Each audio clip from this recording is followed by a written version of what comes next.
m'appelle Rim, j'ai 11 ans et aujourd'hui je décide de faire ce podcast pour parler de ma vie avec le diabète.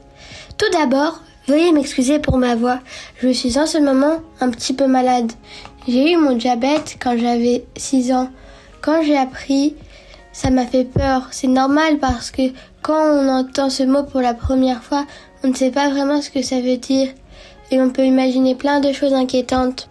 Mais aujourd'hui, avec plusieurs années de recul, j'ai envie de dire quelque chose de très important. Le diabète demande de l'organisation, mais il n'empêche pas de vivre ma vie, de rire, de faire du sport, d'avoir des projets et d'être heureuse. Si je fais ce podcast, c'est parce que j'aimerais qu'il puisse aider plusieurs personnes.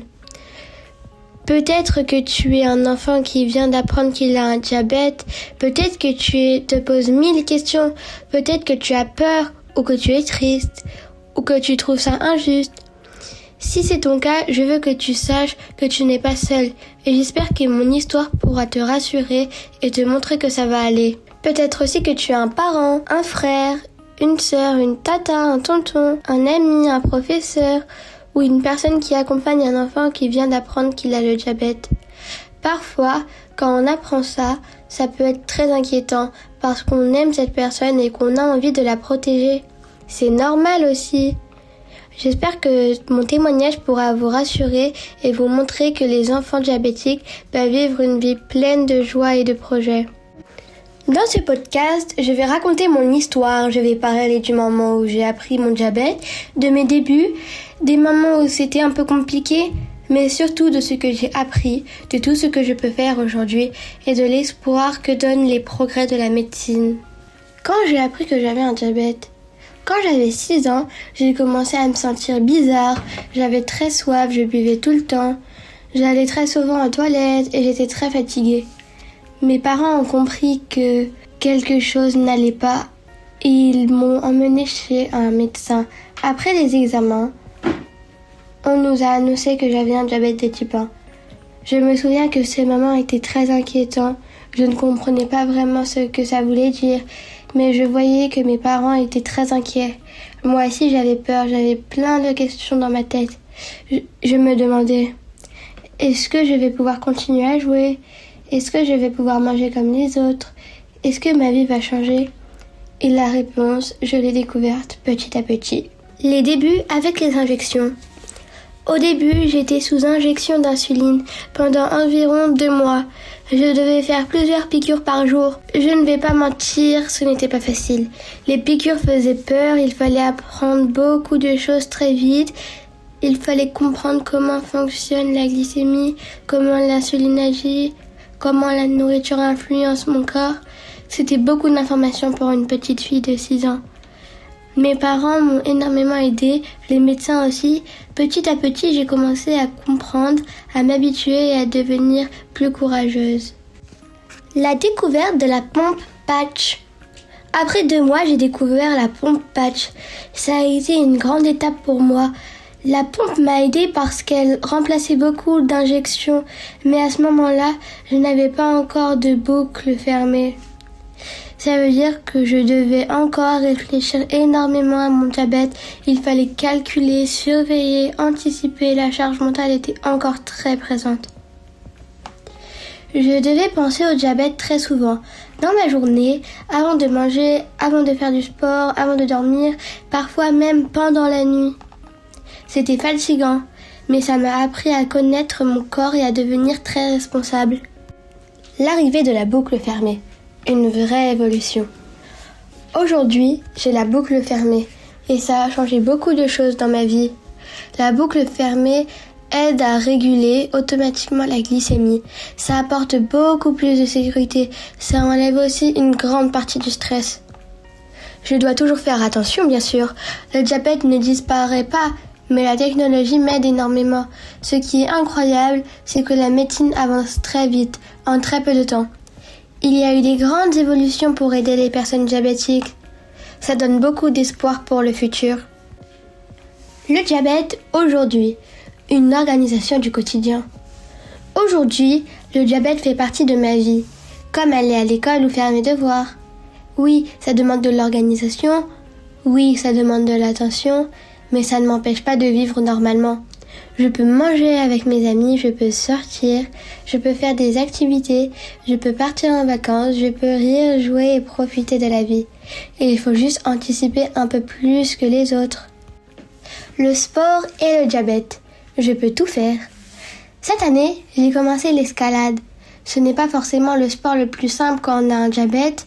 Il faut faire attention aux hypoglycémies, prévoir du sucre, surveiller la glycémie. Mais j'adore ça. L'escalade me fait sentir forte, elle me donne confiance en moi, elle me montre que je peux relever des défis. J'adore aussi l'acrobranche, être en hauteur, grimper, bouger, s'amuser, ça me rend heureuse. Le diabète n'empêche pas de faire ces activités, il demande juste d'être organisé et de penser à ma sécurité. Et ça, c'est possible. Ce que le diabète m'a appris. Même si je n'ai pas choisi d'avoir un diabète, cette maladie m'a appris beaucoup de choses. Elle m'a appris à être courageuse, elle m'a appris à être responsable, elle m'a appris à écouter mon corps et elle m'a appris à ne pas abandonner quand quelque chose est difficile. Elle m'a aussi appris que je suis plus forte que ce que je pensais. Les moments où c'est plus difficile, même si je parle de façon positive, il y a quand même des moments compliqués. Parfois la glycémie n'est pas stable, parfois c'est fatigant de devoir y penser tous les jours. Parfois je peux me sentir différente, mais avec le temps, ces moments deviennent plus faciles à gérer. On apprend à mieux comprendre son corps, on devient plus confiant et surtout, on n'est pas seul. L'importance de la sécurité et de l'organisation. Le diabète m'a appris que la sécurité est importante. Quand je fais du sport, j'ai toujours du sucre avec moi. Quand je pars quelque part, je vérifie mon matériel. Quand je mange, je réfléchis à ce que mon corps a besoin. Au début, ça peut sembler compliqué, mais avec l'habitude, ça devient naturel. Les progrès de la médecine donnent de l'espoir. En quelques années seulement, les dispositifs ont énormément évolué. Entre les injections, la pompe patch et maintenant la boucle fermée, j'ai vu beaucoup de changements dans ma vie. Ces progrès nous protègent et nous aident à vivre plus sereinement. Et peut-être que dans le futur, il y aura encore plus de solutions.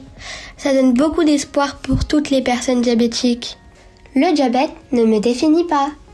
Le diabète fait partie de moi, mais il ne me définit pas.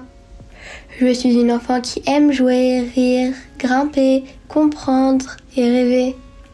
Je suis bien plus forte que ma maladie. J'aimerais adresser un message aux enfants qui viennent d'apprendre qu'ils ont un diabète. Si tu viens d'apprendre que tu as un diabète, je veux te dire quelque chose d'important. Au début, c'est normal d'avoir peur, c'est normal d'être inquiet, c'est normal de poser beaucoup de questions. Mais avec le temps, tu vas apprendre, tu vas devenir plus fort, tu vas comprendre ton corps et tu pourras continuer à faire ce que tu aimes. Voilà, c'était mon histoire avec le diabète. Si tu as un enfant qui vit la même chose que moi, j'aimerais que tu retiennes une chose très importante. Au début, ça peut faire peur, ça peut sembler compliqué, mais avec le temps, on apprend, on grandit et on devient très fort. Si tu es un parent, un frère, une sœur ou une personne proche d'un enfant diabétique, j'aimerais te dire que votre soutien est très précieux. Les enfants diabétiques peuvent vivre une vie pleine de joie, d'aventures et de projets. Aujourd'hui, la médecine et les technologies progressent très vite. Elles nous aident à être plus en sécurité, à vivre plus sereinement et ça donne beaucoup d'espoir pour l'avenir. Moi, je continue à grimper, à faire de l'escalade, à faire de l'acrobranche, à m'amuser et à rêver. Le diabète fait partie de ma vie, mais il ne me définit pas. Merci beaucoup d'avoir pris le temps d'écouter mon histoire. J'espère qu'elle aura pu vous rassurer, vous aider ou simplement vous donner le sourire. N'hésitez pas à poser des questions dans les commentaires et à liker le podcast si ça vous a plu. À bientôt, c'était Rim.